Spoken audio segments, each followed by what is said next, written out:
Hello, friends. This reflection is for the fifth Sunday of Easter. Happy Easter.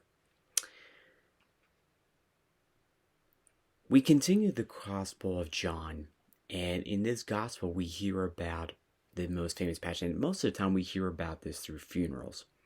I am the way, the truth, and the life. You see, friends, Jesus calls us out of darkness. And oftentimes, too, if you ever noticed, Jesus, time after time during his public ministry for 3 years, 9 out of 10 times, he's preaching about hell. Why? Why is that? Well, let's put it this way. Think of it as a way for him to warn us of what's going to happen when we don't follow him. But as we look at this passage here, he calls us out of darkness and to follow him. I mean, most of the time we have no idea how that's going to happen. Yeah, I know.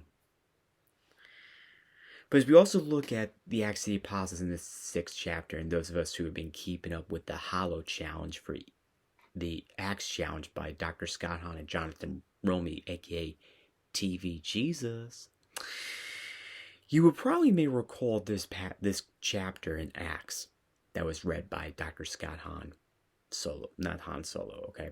No Star Wars thing here. But anyway,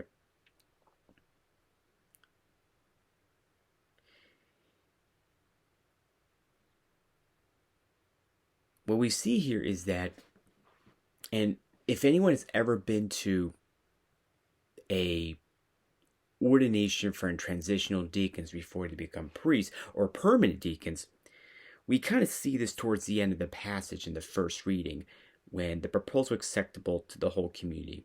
They chose Stephen, a man filled with faith within the Holy Spirit, Philip, Prochorus, Nicanor, Timon, Parmenas, and Nicholas of Antioch.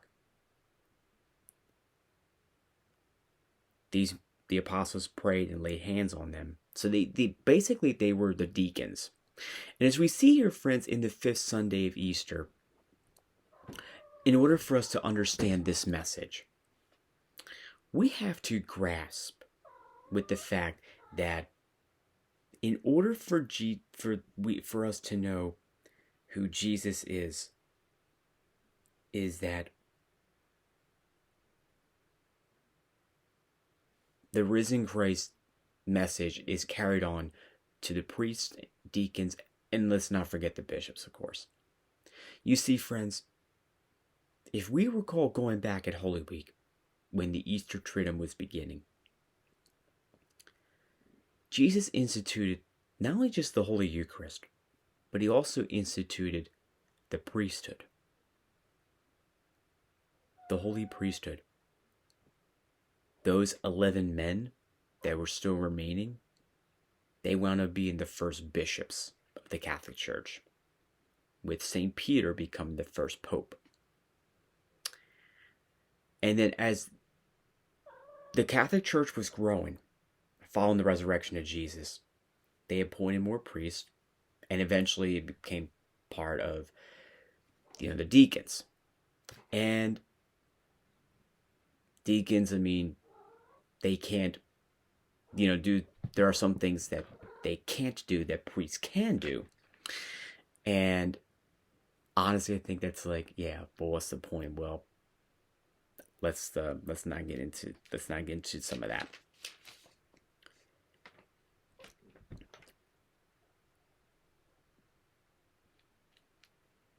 But I think as we look at this, as we also look at the closing of St. Peter's letter, you are a chosen race, a royal priesthood, a holy nation, a people of his own, so you may announce the praises of him who called you out of darkness into his wonderful light.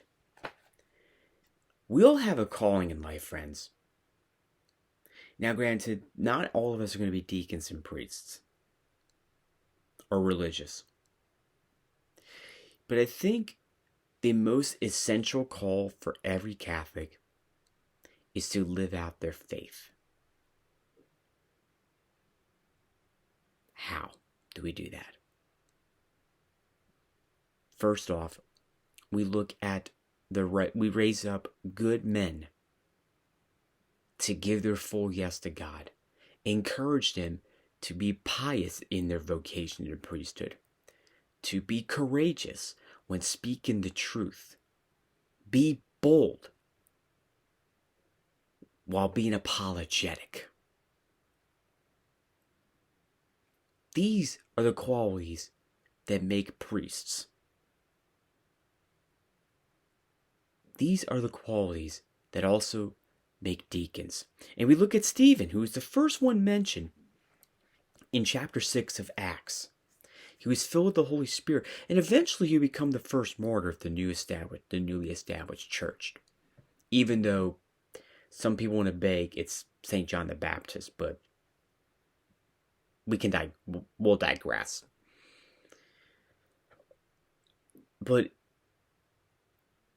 these priests and deacons, they were willing to lay down their lives, as you ought to as well.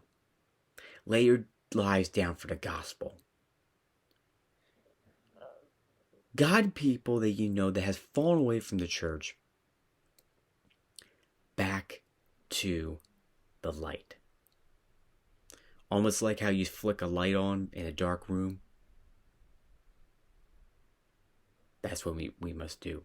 And let's face it, look at our culture today. Abortion on demand, the chemical abortion pills, LGBTQI, whatever the heck it is. Some of the physical and mental repercussions from what has happened from the pandemic years ago. But also, too, people have turned their back on God. Jesus reminds us that we are the light of the world. And we must not be afraid to share his light to others. We are also the salt of the earth. Friends, take that first step today to shine in a dark place. You are the spark that is needed to illuminate a darkened society. While everyone has abandoned hope, you do not despair. But rather, we must soldier on.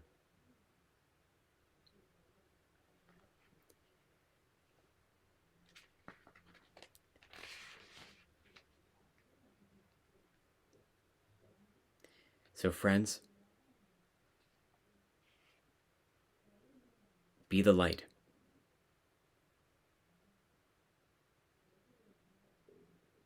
Be the light and continue to spread that light to others.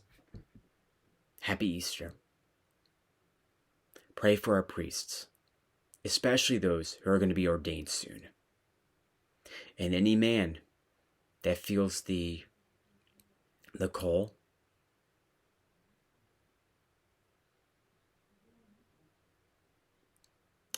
seek that message.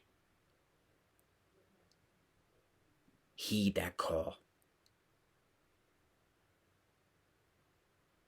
Jesus will show you the way.